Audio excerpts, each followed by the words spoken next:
I was still dragging my suitcase across the hallway when I heard the laughter.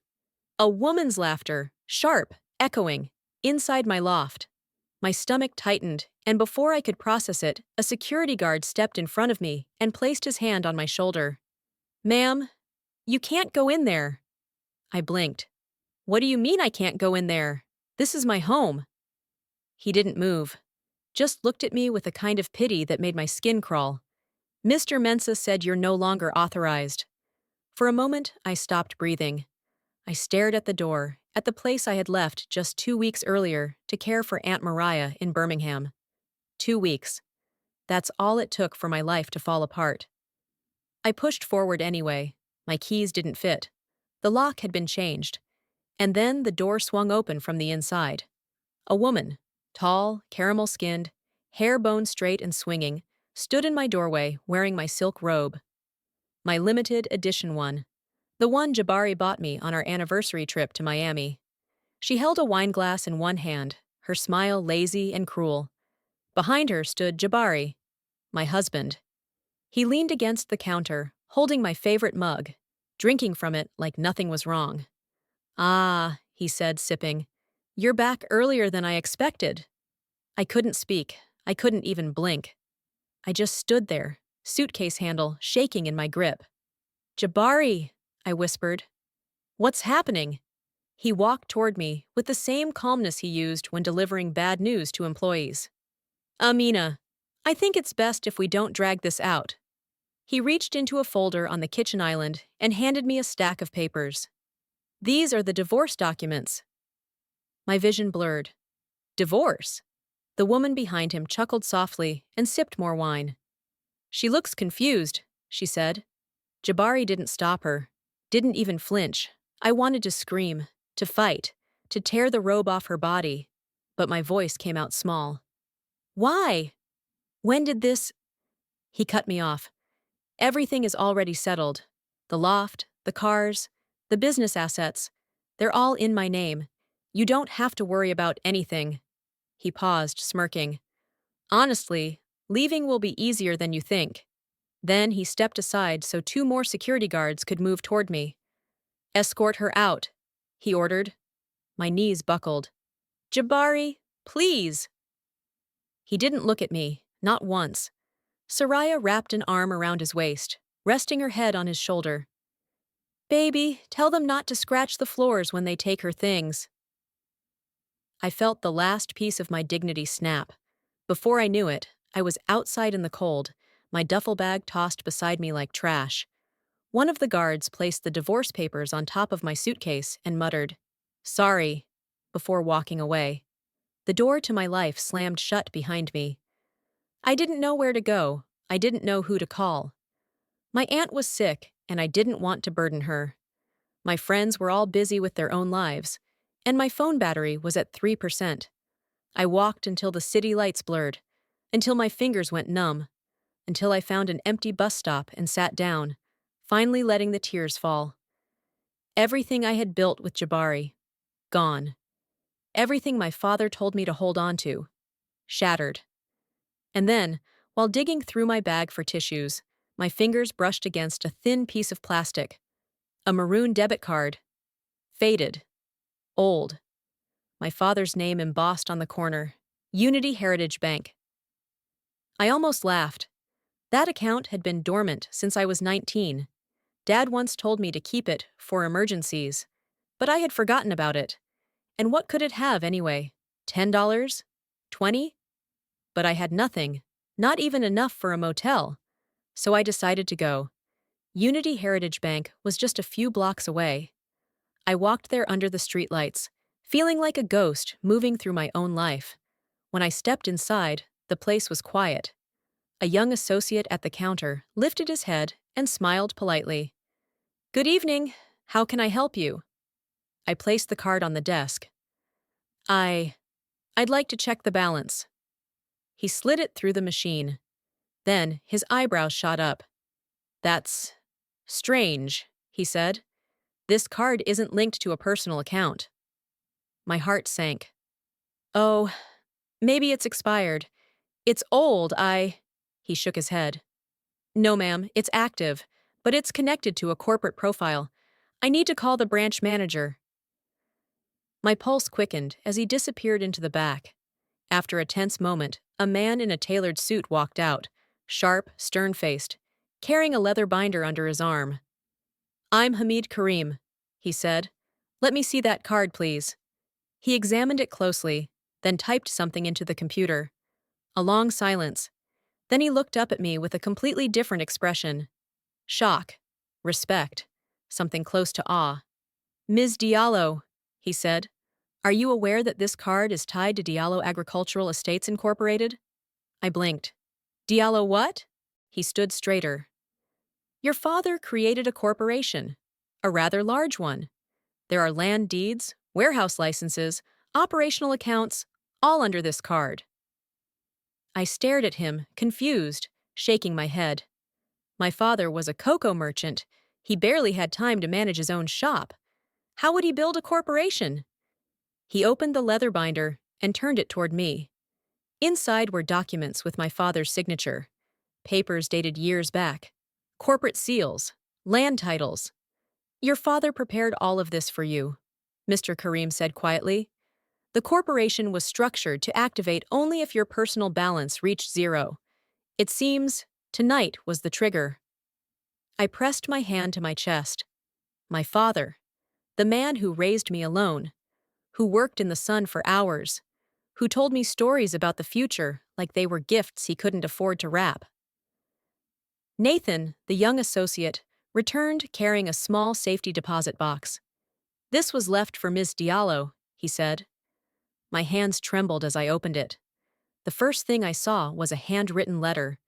My father's voice came back to me in every word. "My daughter, if you are reading this, the world may have pushed you down. But I built this legacy so you would always rise again. When life breaks your ship, use this anchor." I closed my eyes, holding the letter to my chest as tears rolled silently down my cheeks. For the first time that night, I felt something other than pain. I felt direction, purpose, a flicker of power. And if you've followed me this far, don't forget to like this video so more people can hear stories like mine. It helps more than you know. When I opened my eyes, everything inside me had shifted. I was no longer the woman begging at my own doorstep. I was the heir to a kingdom I didn't know existed, and I was ready to claim it. I didn't sleep that night, not even for a second. Mr. Karim insisted I stay in the guest lounge until morning, and while the bank's leather sofa wasn't meant to be a bed, I was too wired to notice. My mind kept replaying Jabari's smirk. Soraya in my robe, security dragging me out like a criminal. But then I'd look at my father's letter, and a different heat would rise in my chest. Not shame, not grief, but something sharper. Resolve. When sunrise broke through the windows, Mr. Karim returned with a cup of steaming tea and a careful, respectful tone, the tone he would use for someone powerful. "Ms. Diallo, I took the liberty of arranging your initial financial statement." He handed me a printed portfolio. Even after everything I had seen, I still wasn't prepared for the scale. 1,800 acres of land, multiple warehouses, 3 large storage facilities, a former research station, and almost $1 million in untouched business credit. I whispered, "Dad, what did you build?" Mr. Karim adjusted his glasses. "A future, Ms. Diallo, one that seems to have reached its appointed time." I shook my head, overwhelmed. "But what am I supposed to do with all of this? I don't know anything about running an agricultural corporation." "You don't have to," he replied. "You only have to hire the right people." He slid me a business card, black, matte, minimalistic. Jonas Fillet, strategic consultant, corporate architect underneath, in tiny letters. "I don't fix companies. I rebuild empires." Mr. Karim said, "He is expensive, extremely, but he is the best." I exhaled deeply, staring at that card. A few hours ago, I was standing outside my own home in the cold. Now I had a corporation, a legacy, a responsibility. And I knew I needed help. I called the number. A deep voice answered on the second ring. "Jonas." I swallowed. My name is Amina Diallo. I. I have a situation. Everyone who calls me has a situation, he said flatly. The question is whether yours is worth my time. My lips parted slightly. His tone wasn't arrogant, just factual, calculated. I explained briefly about the land, the corporation, the inheritance. There was a pause. Then he said, "Meet me at the Unity Heritage Bank conference room in 1 hour." The line went dead. I stared at the phone. "Well," I muttered. That was not a friendly tone. Nathan, who had been organizing files nearby, snorted softly. "Ma'am, Jonas doesn't do friendly, but he does results." That would have to be enough.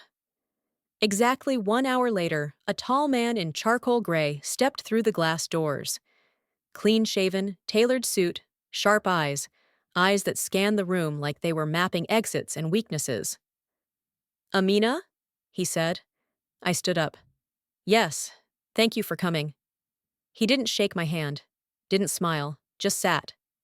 "Explain everything," he demanded. And I did. From being kicked out to finding the card, from the discovery of land to my father's secret corporation. Jonas listened without blinking. When I finished, he leaned back, hands steepled. "This corporation is real. The land is valuable, but it's dormant, meaning it's vulnerable. You need a full audit. Financial, legal, structural." He tapped his fingers. "And you need it yesterday." My throat tightened. "Can you handle that?" "I can handle anything," he said. "The question is, can you?" I stiffened. "What do you mean?" "You've been humiliated, discarded, emotionally burned. People in your state make impulsive decisions, revenge-driven ones. That cannot happen here." His voice sharpened. "If I work for you, you follow my lead. You don't react, you strategize." I swallowed hard. "I can do that." "Good," he said, standing. "Pack your things. You're moving." "Moving?" "Yes. You can't run a corporation from a bus stop. There's a vacant estate owned by your father's trust in Westlake District. You'll stay there while we rebuild your empire." I blinked. "Estate?" He turned toward the exit. "Come, you'll see." The estate took my breath away. A massive stone house with white pillars, surrounded by oak trees that looked older than time itself. A place that felt like old money, old power, and now mine. Inside, sunlight streamed across polished wooden floors. Portraits of my father hung in the hallway, ones I had never seen before. Him standing proudly on the farmland, smiling softly. Emotion caught in my throat.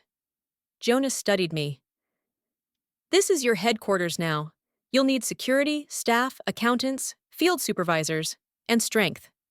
He handed me a sleek tablet. "Your father left notes, tracking yields, planning expansion. It seems he expected you to take over." I traced my fingers over the screen. "Dad, why didn't you tell me?" But maybe he knew I wouldn't believe I was capable until the world broke me. Maybe this was his way of preparing me. Jonas cleared his throat. "We start with the audit."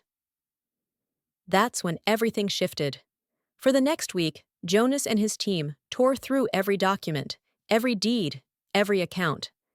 They visited the land, the storage facilities, the abandoned research center. They interviewed workers, reviewed soil reports, checked irrigation systems, and I followed him everywhere. I learned how cocoa yield cycles work, how pesticide logs are tracked, how rural land can be leveraged for community programs, how my father built every brick of this legacy without anyone ever knowing. Every day, I grew, stronger, clearer, colder. Then, on a quiet Thursday afternoon, Jonas walked into the estate's study holding a folder. "Amina," he said, "we have a situation." My stomach tightened. "What kind?" "A developer has been trying to purchase a portion of your land. He's called the county twice." Jonas paused. "His name is Jabari Mensa." I felt the air leave my lungs. Jabari. Trying to buy the land he didn't know belonged to me. Jonas studied my reaction. "Do you want to hear the full report?" I nodded, forcing my voice steady. Yes, tell me everything. He placed the folder on the table. Jabari's company is drowning in debt. Supplier bills, contractor lawsuits, overdue project taxes. He's desperate. This land is his last hope for a luxury eco-resort deal. He thinks if he secures this property, investors will save him. I gripped the edge of the desk. He tried to throw me away like I was nothing. And now, he wants the land my father left me? Jonas's eyes narrowed. That's why we act strategically, not emotionally. Strategically how? I whispered. We let him walk into our hands, Jonas said. He thinks he's about to save his empire. Instead, he's about to meet its rightful owner. I exhaled slowly as the truth settled in. This wasn't revenge. This was alignment. This was justice. And if you're still with me up to this point, don't forget to subscribe. You don't want to miss what happens next. Trust me, because the real storm was only beginning. The meeting was set for Monday morning. A potential investor presentation, Jonas called it. But really, it was a trap. A beautifully crafted one. All weekend, I barely slept. I walked through the halls of the estate with my father's letter in hand, memorizing every curve of his handwriting, hearing the echo of his voice telling me to be strong. I wasn't preparing for Jabari. I was preparing for myself, the woman he thought he broke. By Monday, I was ready. I wore a fitted black pantsuit, hair swept into a low bun, and walked into the estate's grand conference room with the calmness of someone who had already survived the worst day of her life. The long mahogany table gleamed beneath the morning light. Jonas stood at the far end, reviewing documents. "Are you sure you can handle this?" he asked. I nodded. "Oh, I can handle it." He studied my face for a moment, then smirked. "Good, because he won't be expecting this version of you." We heard the car outside. A sleek white SUV rolled up the driveway. 2 doors opened.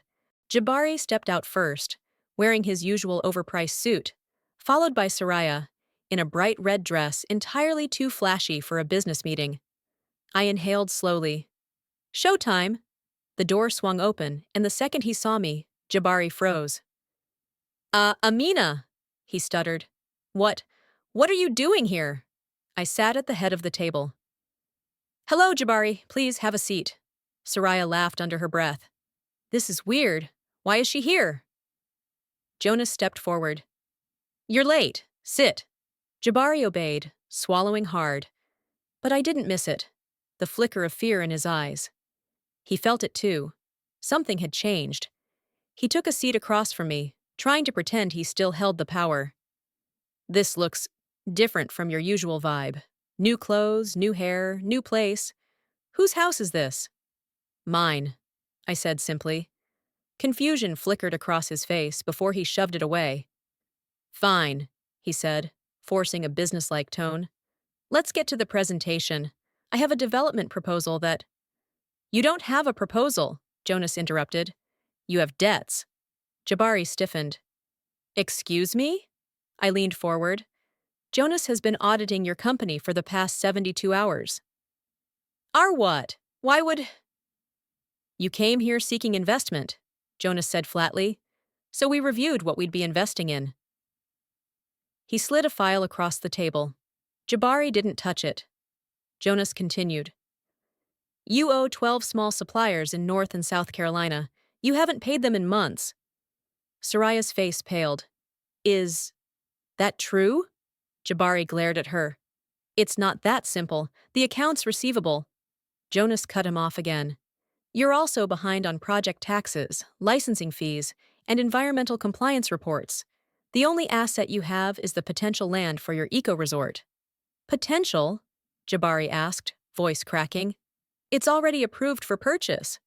I felt my lips curve into the slightest smile. "No," I said softly. "It's not." Jabari blinked. "What do you—" I stood slowly, walking around the table. Every step echoed. Every step was power returning to me. I reached the end of the table, looked him right in the eye, and said, "The land you're trying to buy belongs to me." He stared blankly, disbelief stretching across his face. What? That's impossible. I nodded toward Jonas. He placed a stack of documents in front of Jabari.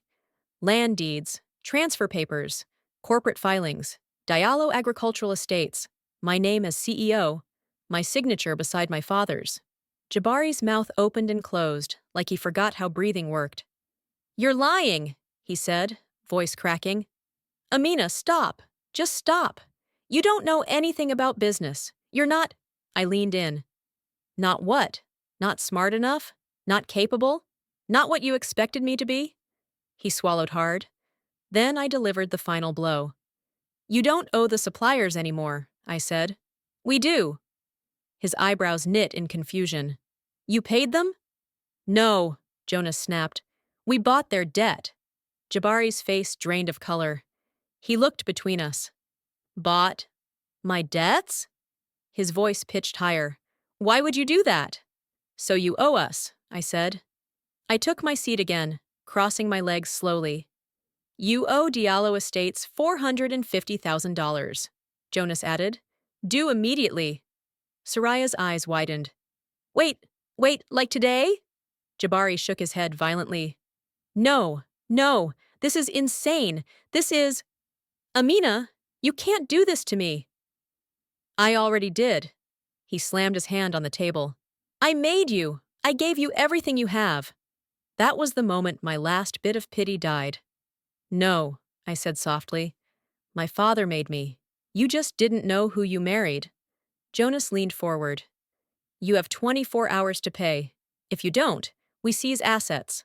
All of them. Jabari turned frantic. Amina, please. Let's talk about this privately. You're upset. I know we ended things badly, but… The way you ended things, I corrected. He pushed his chair back, reaching for me, as if he still had the right. I stepped away. This isn't personal, I said coldly. It's business. Soraya stood abruptly. I'm not going down for this. I didn't sign up for… Jonas cut her off with a single glance. You're irrelevant. She sat back down, shrinking in her chair. Jabari placed his head in his hands.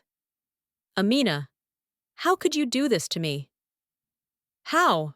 I replied. You threw me out of my own home, Jabari. You humiliated me publicly. You replaced me like I was a coat you were tired of wearing. I inhaled, steady and strong. This isn't revenge. This is accountability. He looked up, eyes glossy with panic.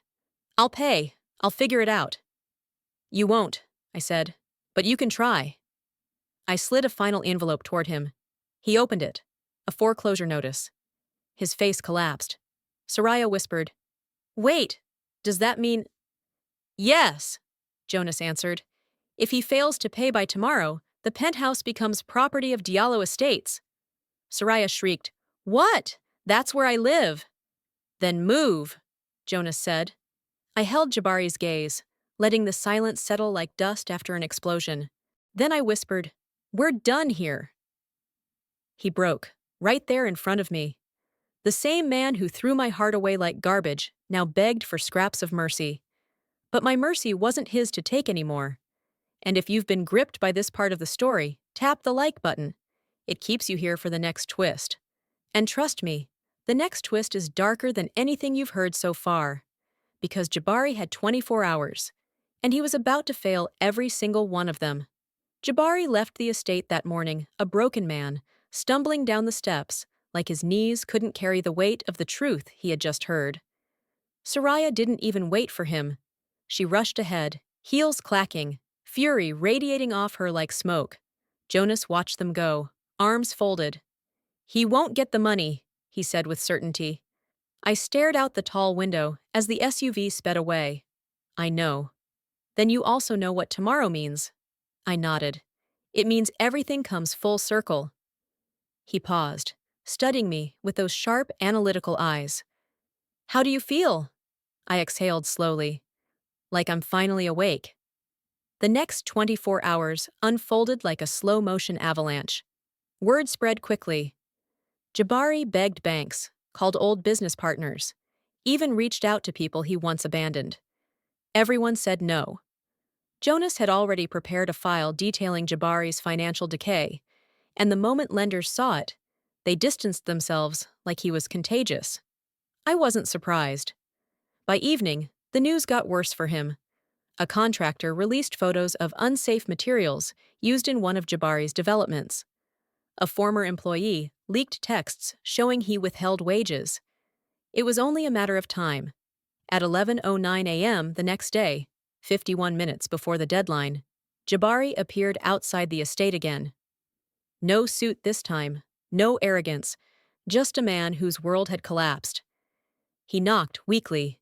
Jonas opened the door. "You're early," he said dryly. "I need to talk to her," Jabari pleaded. Jonas didn't move. "She doesn't need to talk to you." I stepped into view behind him. "It's okay," I said quietly. "Let him in." Jabari entered the foyer, eyes darting around the estate like he was trying to understand how the woman he thought was small now stood in a life bigger than anything he ever offered me. He wiped his face and whispered, "I don't have it, Mina." My heart didn't break. Not even a little. I had already buried the version of me who cared about his tears. He continued, "I tried. God knows, I tried. But no one will lend me anything. They all said I'm too much of a risk." His voice cracked. "I'm about to lose everything."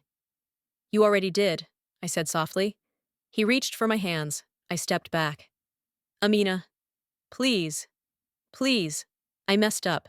I know I messed up. But we loved each other once. Doesn't that count for something?" A strange calm washed over me. A calm I had never felt in my entire life. "Do you remember," I asked quietly, "how you looked at me at the door that day? Like I was disposable? Like my pain was funny?"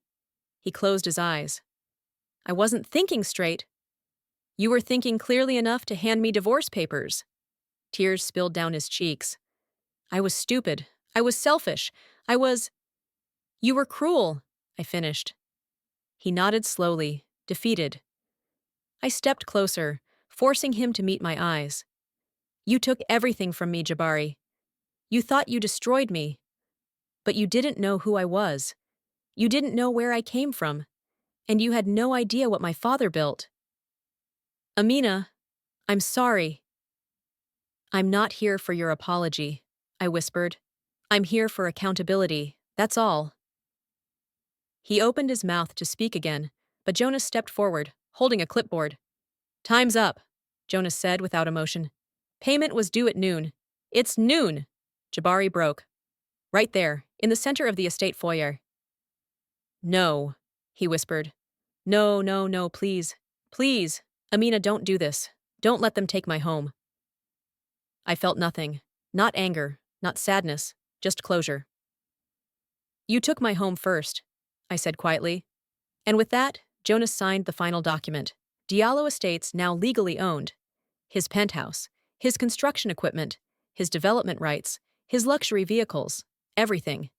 Jabari collapsed against the wall, hands shaking, breath trembling. "I have nothing left," he whispered. Jonas replied coldly, "You have consequences. That's what you have." The police showed up 2 hours later. He was arrested for tax fraud, unpaid wages, and violation of multiple safety codes. As they led him away, he looked back at me with a broken expression. And for a brief second, just one, I wondered if revenge should feel satisfying. But it didn't feel like revenge. It felt like alignment, like my father's hand was still guiding me. Jonas exhaled once the door closed behind the officers. "It's done." I nodded. "It's done." 1 year passed. Diallo Agricultural Estates didn't just survive. It transformed.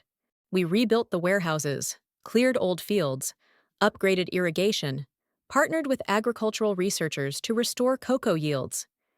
We created a profit-sharing system for workers, funded education for farmers' families, opened the Diallo Leadership Institute, a training center built on 25 acres of rejuvenated land. People called it the Miracle Revival. But it wasn't a miracle. It was legacy. It was intention. It was the result of finally stepping into the future my father had prepared. I stood on the balcony of the estate one evening, overlooking rows of cocoa trees swaying in the wind, and Jonas joined me quietly. "You did well," he said. I smiled softly. "We did well." "No," he replied. "You led. You made the decisions. You carried the weight. Don't shrink that." His words settled warmly in my chest. For the first time in my life, I believed them. I ran my fingers along the railing and whispered, "I hope my father can see this." Jonas looked at me. "He can." I turned toward him. "Do you ever think about what would have happened if I never found that card?" He smirked. "You were never meant to lose it. That's the thing about destiny, it waits." We stood in silence as the sun dipped low, casting gold across the land. My land, my beginning. The story of how I rose after being broken wasn't about Jabari. It wasn't about the betrayal. It wasn't about revenge. It was about becoming the woman I was always meant to be. A woman with purpose, with legacy, with a name that carried weight. I whispered into the wind, "Dad, I made it." The leaves rustled like a response, and as I turned back toward the house, I couldn't help but smile.